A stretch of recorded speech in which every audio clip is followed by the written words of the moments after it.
Hey everybody, I've got 4 packages sitting here, so let's have a mailbag. I just enjoy doing these things, so I don't know. The stuff's here. Let's open it up. I don't even know what it is, to be honest with you. I know people say that all the time. I really don't. Okay, cool. This is some Deoxit. This is some stuff that a lot of electronics enthusiasts use. I have a couple of other things. Let's see here. I've got these old Radio Shack cans, which one of them still has a decent amount in them, and this QD electronic cleaner, which are both great. But this Deoxit is supposed to be the stuff. Now, everybody complains about the new dispenser where they said, I guess before, you could adjust how fast the stuff came out, and it's not cheap. It's like 15 bucks. But people say that on old electronics and potentiometers, you know, you have some scratchy pots on your old amplifiers and stuff like that, that this stuff is basically magic. I'm not going to test it in this video, but I'm guessing you'll see it in some future videos. The thing people complain about is the new design just sprays too much. But apparently it's pretty good about not messing up plastics and stuff like that. And it's just, again, people basically call it magic in a can. So we're going to see. You know, you got a chip that isn't working, you spray a little bit on there and just, you know, see if you get better contacts. And I don't know, it's worth a shot. Let's just say that. Next up, we've got another Amazon one. And this is, yes, okay, speaking of chips, this is something which I guess I've seen this on Adrian's Digital Basement also, but this is a chip extractor. And I was expecting it to be metal, to be honest, when I saw this, and it is plastic, but apparently it is pretty awesome at pulling chips. It does look like you'd have a hard time with something like the longer ones. I don't know. We'll see. Let me grab a chip and we'll see if we can pull it. So obviously you could rock some kind of screwdriver. Wow, that one actually, that one's bent. You see that right there? The pins are all like rocking to the side. That's kind of weird. But anyway, you could stick a screwdriver under here or something like that and try to pry it up. But ideally, you'd want to pull up as straight as possible. So we're going to put this thing over here and squeeze the trigger. And I think we got it, actually. Yeah, okay. I mean, try that again. I don't know what I'm doing, so all right, let's get a better grip here. Push and pull. Yeah, not super impressed with that one there. Let's try it again. It's not grabbing the one side of the chip. I'm sure it's a technique issue. Let's get it all the way down. Push. Oh, there we go. All right, let me try another one now. You do want it flat, so let me get this on here, get it perfectly flat, get it perfectly centered. Push. Okay, so maybe I have to pull harder.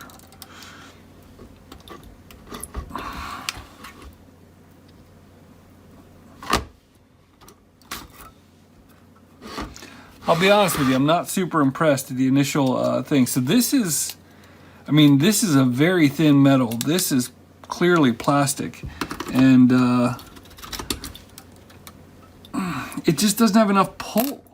I mean, maybe these chips are particularly bad. I don't, oh gosh, I feel like I'm destroying it. I mean, this is a dead board, by the way. I probably should tell you that. But yeah, this is, it could just be these. So, but overall, initial impressions are not what I was expecting. I mean, it came out, and that is kind of a cruddy socket. Maybe I should grab a different style board. Let me see something. Let me see what I can get.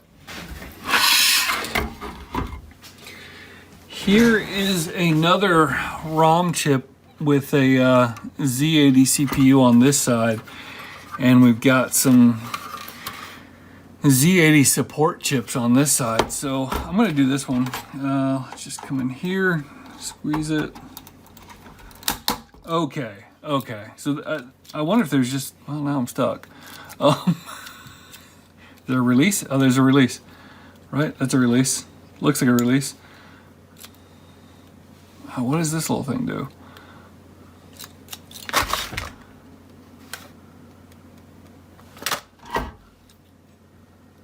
I don't get it. I mean, this doesn't move at all. This little pin thing. That's got to be for something. It's got to be like a, I don't know. They make it look so easy, but now the chip is locked in. I'm gonna figure this out, but this is, I mean, I don't get it. Oh, hold on, this unscrews. Well, that's unfortunate. Well, I'm sure somebody in the comments will be able to tell me what I did wrong here. That I've got a chip stuck in the extractor.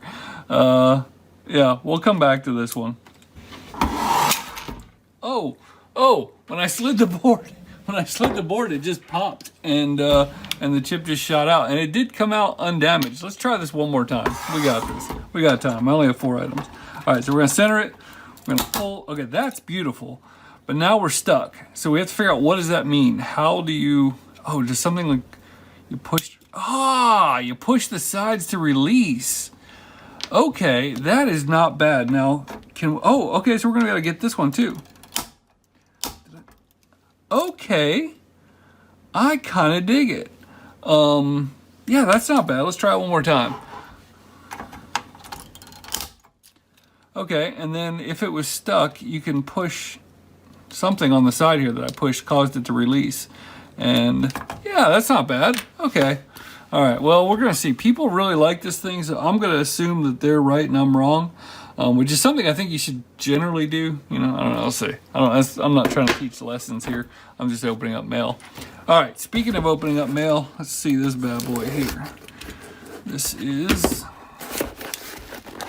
my address is on the other side, so I'm gonna be a little careful.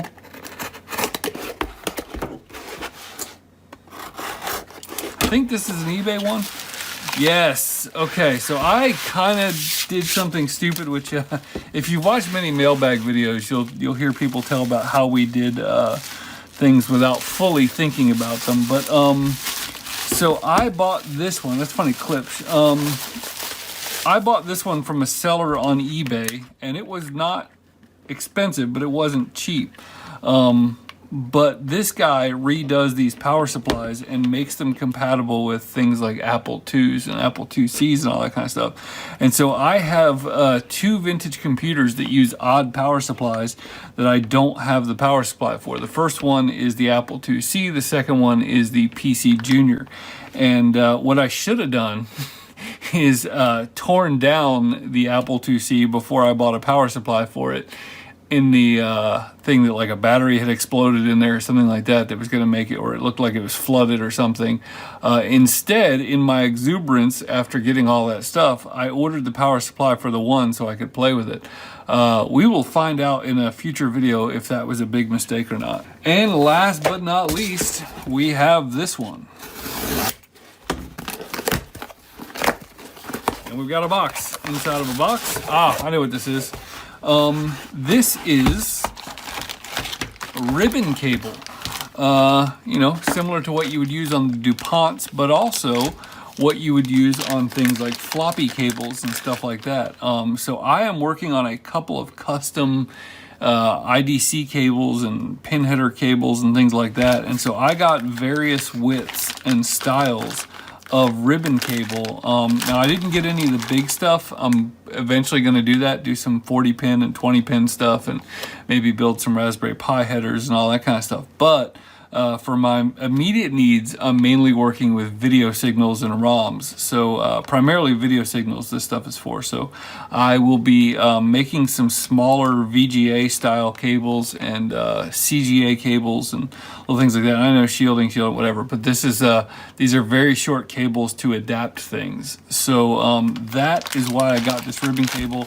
And in my last mailbag, which you should have already watched, or I don't know, who knows how many mailbags it was again in the way I edit videos, but in mailbag 31, I think it was called, I got a set of crimpers for these sorts of things. So go watch that and you can see that. And then in a future video, we'll put it all together and I'll actually try to crimp something. So quick mailbag, but I appreciate you guys watching. I have the links in the description. You guys using the links is such an encouragement just to see that you guys are at least interested in the products that I'm opening, and does give a little bit of commission to the channel that helps support it and make this fun. Is how I buy a lot of stuff that I buy off Amazon and stuff like that and Banggood. So yeah, thanks for using the links and thanks for watching the video. Have a great day.